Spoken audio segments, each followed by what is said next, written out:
क्योंकि इसके अतिरिक्त और कोई विकल्प शेष नहीं है। विकल्प तो सदैव रहते हैं हमारे समक्ष पुत्र, केवल हम उन्हें ढूंढने का प्रयत्न नहीं करते। जो बीत गया वो गया। अब ये सोचो कि आगे क्या करना है। कैसे? जबकि केवल मुझे ज्ञात है कि सत्य क्या है। आप समझ सकते हैं मेरी कुंठा? मैं तो सम्राट से सत्य कहना चाहता था, किंतु सम्राट ने मुझे अपनी बात रखने का अवसर ही नहीं दिया। वो अपने पुत्र की विजय से इतने आनंदित थे क्योंकि वो अनभिज्ञ है। वो अनभिज्ञ है कि उनके उस पुत्र ने प्रतियोगिता के प्रत्येक चरण में एक नहीं अनेक बार छल किया था। और यही नहीं, उन्होंने ये भी स्पष्ट कह दिया कि उन्हें मुझसे विजयी होने की कोई अपेक्षा ही नहीं थी। ऐसे में यदि मैं उनसे सत्य कहता तो क्या वो मेरी बात मानते? तुमने जो भी किया वो अत्यंत उचित किया पुत्र, अत्यंत उचित किया। किंतु पुत्र, यदि तुम सत्य प्रत्यक्ष कर देते तो यही समझा जाता कि तुम्हारी पराभव के कारण सुशीम की उपलब्धि का तुम अवमूल्यन कर रहे हो, क्योंकि सत्य केवल एक ही है।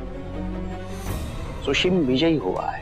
सुशीम विजयी नहीं है। सम्राट चंद्रगुप्त मौर्य की तलवार लेकर समापन रेखा पार करने वाला ही विजयी होने वाला था, और वही कार्य सुशीम ने किया है। अब वो कैसे किया, वहां क्या हुआ, क्या नहीं हुआ, ये सारी बातें गौण हैं पुत्र, क्योंकि वहां जो कुछ भी हुआ उसका कोई भी साक्षी नहीं है। यह अन्याय है और आप भी अन्याय का समर्थन कर रहे हैं, और इसलिए राजकुमार सुशीम जैसे व्यक्ति निरंकुश अनैतिकता करने का दुस्साहस करते हैं। सत्य कहा तुमने अशोक। यह अन्याय केवल तुम्हारे साथ ही नहीं हो रहा, समग्र मगध के साथ भी हो रहा है। मगध का उत्तराधिकारी वो बना है जो उसके योग्य नहीं है।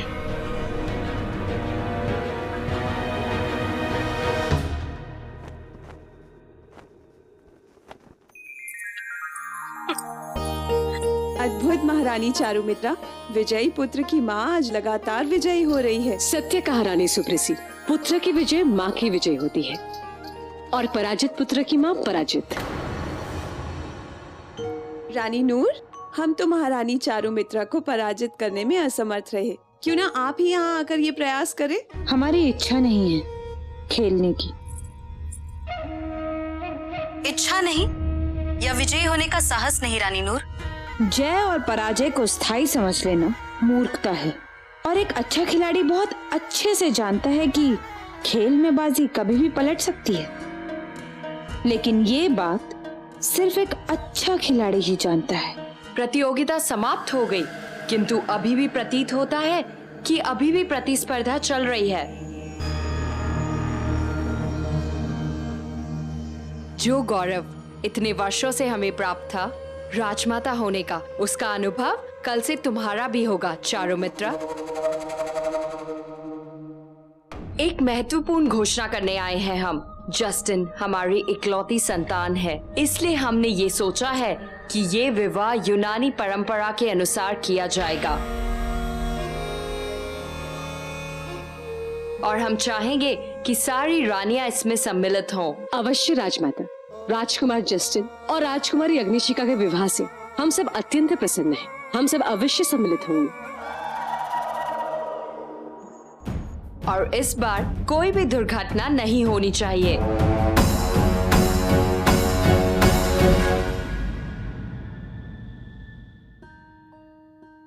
तुम वही हो ना जिसने कुमारी अग्निशिखा की रक्षा की थी? सारी तैयारियां तुम्हारे निरीक्षण में होंगी। जी। बहुत इच्छा थी कि एक पुत्री होती हमारी, जिसका विवाह यूनानी विधि विधान से करके उसे विदा करते।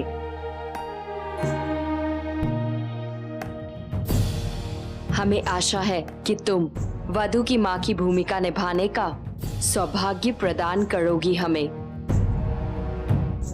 कन्या पक्ष की सभी विधि विधान तुम्हें यूनानी परंपरा के अनुसार करने दूंगी। अवश्य राजमाता, ये तो मेरा सौभाग्य होगा यदि मेरे चाचा राजाजी राज को कोई आपत्ति ना हो तो। अवश्य। आपत्ति? आपत्ति कैसे ना हो? माना कि ये विवाह एक राजनीतिक गठबंधन है, किंतु इसका अर्थ कदापि ये नहीं कि आपकी कही हुई हर बात हम मानते चले जाएंगे। हमारे भी पूर्वज हैं, उनके द्वारा स्थापित परंपराओं के लिए हम उत्तरदायी हैं। क्या उत्तर दूंगा मैं जब मेरे भ्राता शक्तिराज से मैं स्वर्ग में मिलूंगा? यदि विवाह यूनानी परंपरा से नहीं हुआ तो आप बहुत शीघ्र आपके भाई के पास पहुंच जाएंगे। राजमाता! राजमाता, आप हमें धमकी दे रही है? नहीं, आपके प्राणों की रक्षा कर रहे हैं हम। यदि विवाह आपके विधि विधान से होगा तो उसमें अग्नि की महत्वपूर्ण भूमिका होगी।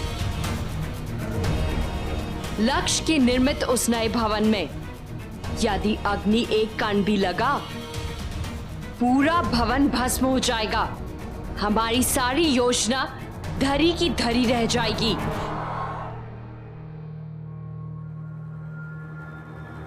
यूनानी विवाह विधि विधान में कोई अग्नि नहीं होती,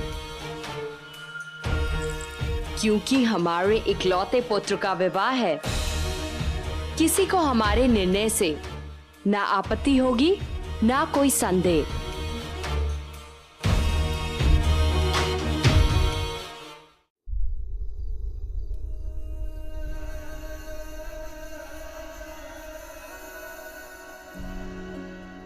मुझे क्षमा कर दीजिए माँ,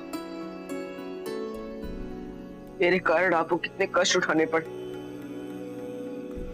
एक दासी का जीवन व्यतीत करना पड़ा मेरे लिए, मेरे हट की पूर्ति करने के लिए, और मैं आपके लिए कुछ नहीं कर सका, कुछ नहीं। मैंने स्वयं आपके समीप पाने का अवसर खोया। अब मैं अपनी योग्यता सिद्ध करने के पश्चात ही आपके समक्ष आऊंगा।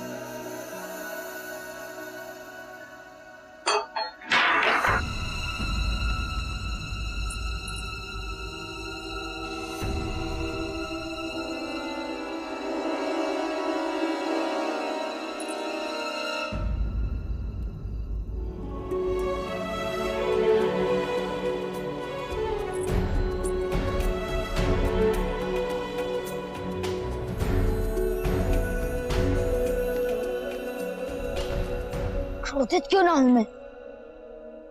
तो सुशील ने पूरी प्रतियोगिता छल से जीती है। लेकिन युद्ध में जो चीज अहम होती है वो होती है जीत।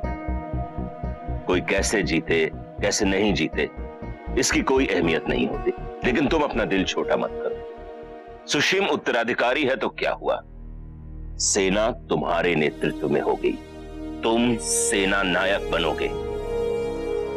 और एक बात का अच्छी तरह से ध्यान रखो श्यामक, जिसके पास सेना होती है वही असली ताकतवर होता है। तुम्हारी रगों में खुरासानी खून दौड़ रहा है, और खुरासानी की नजर में जो एक बात चढ़ जाता है वो उसे हासिल करके ही छोड़ता है।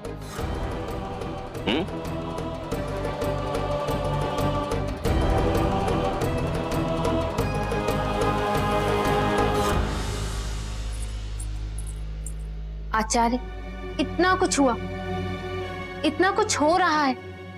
अशोक के विजयी ना होने से आपके आगे की योजना भी संकट में पड़ सकती है। फिर आप मौन क्यों है आचार्य? केवल रक्त एक होने से कुछ नहीं होता। महत्वपूर्ण तो ये है कि वह व्यक्ति किस किस विचारों से पोषित किया गया है। उसका जीवंत उदाहरण हमें मौर्य वंश की इस पीढ़ी में मिलता है। एक और है अशोक, जो अपनी विजयी की चिंता छोड़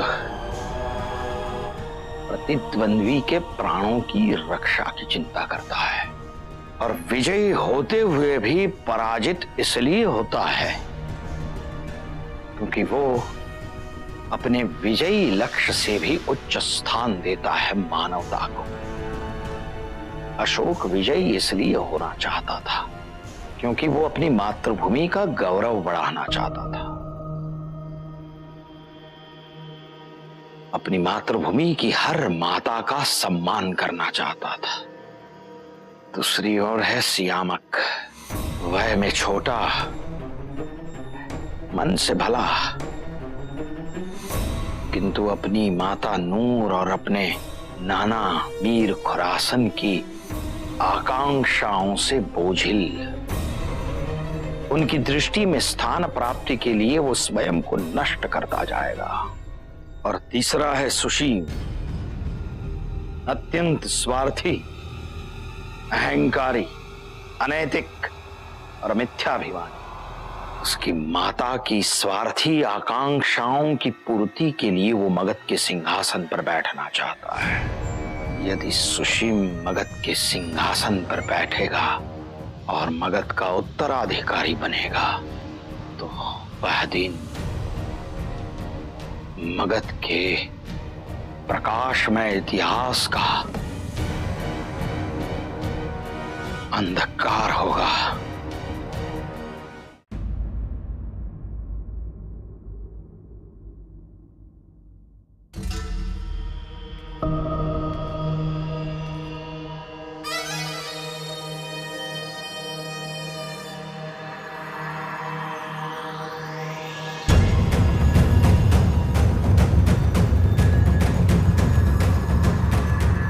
आज मैं उत्तराधिकारी के रूप में स्थापित हो जाऊंगा। अब वो दिन दूर नहीं जब समस्त मगध मेरे चरणों में होगा।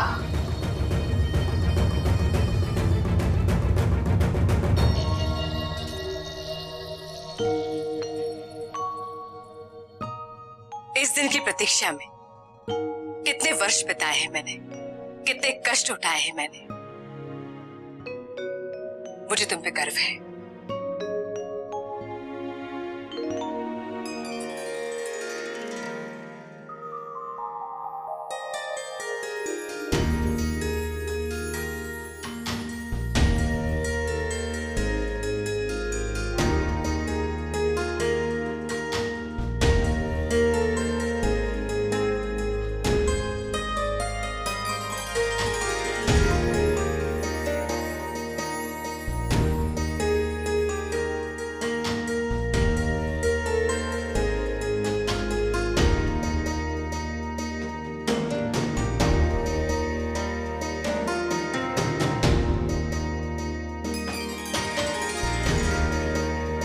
प्रत्येक बलिदान फलित होने जा रहा है।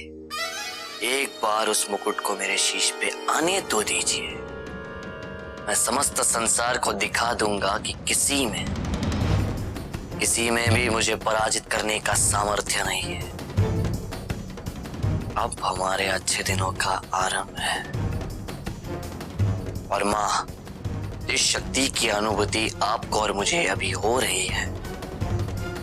ये उस शक्ति की अंश मात्र भी नहीं है जो आपका पुत्र आने वाले दिनों में अर्जित करने वाला है।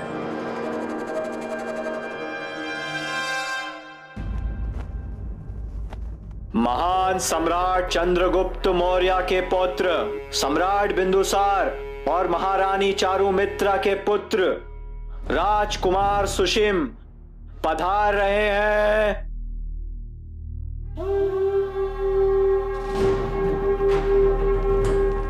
राजकुमार सुसीम की, राजकुमार सुसीम की, राजकुमार सुसीम की, राजकुमार सुसीम की, राजकुमार सुसीम की, राजकुमार सुसीम की, राजकुमार सुसीम की, राजकुमार सुसीम की, राजकुमार सुसीम की, राजकुमार सुसीम की।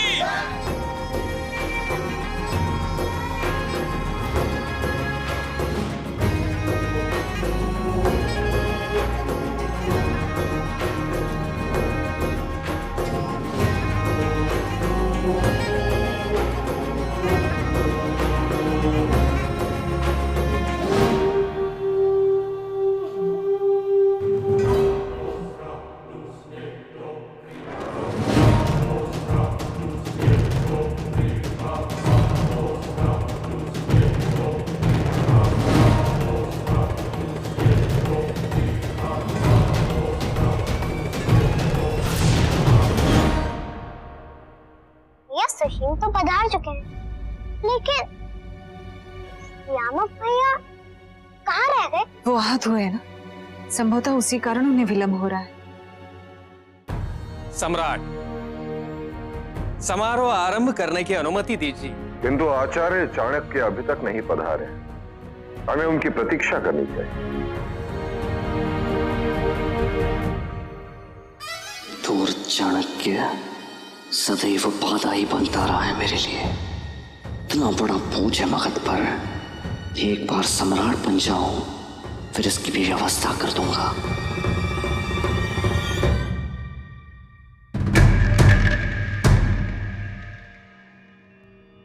सम्राट, उनकी प्रतीक्षा में मुहूर्त का निकल जाना भी तो उचित नहीं होगा। आचार्य चाणक्य का आशीर्वाद तो सदा ही मौर्य वंश के साथ है, किंतु हमें भी लगता है कि उनकी प्रतीक्षा में मुहूर्त के बीच जाना उचित नहीं है।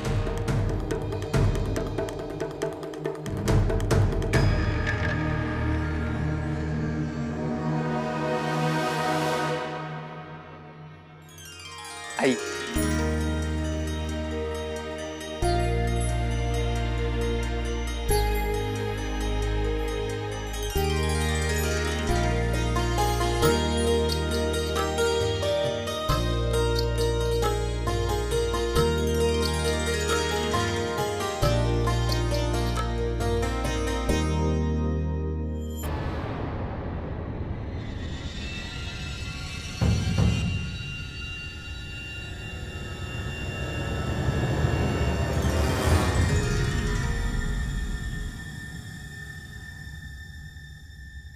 एक उत्तराधिकारी का दायित्व है कि कुशलता पूर्वक शासन की कला अपने पिता से सीखे, ताकि जब तक अपने पिता के सिंहासन पर आसीन होने का समय आए तो वो उस उत्तरदायित्व के निर्वाह हेतु संपूर्ण रूप से तैयार हो।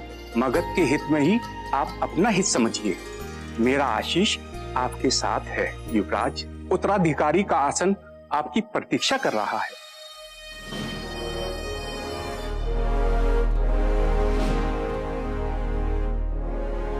आइए।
आइए महाराज।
रुक जाइए सम्राट।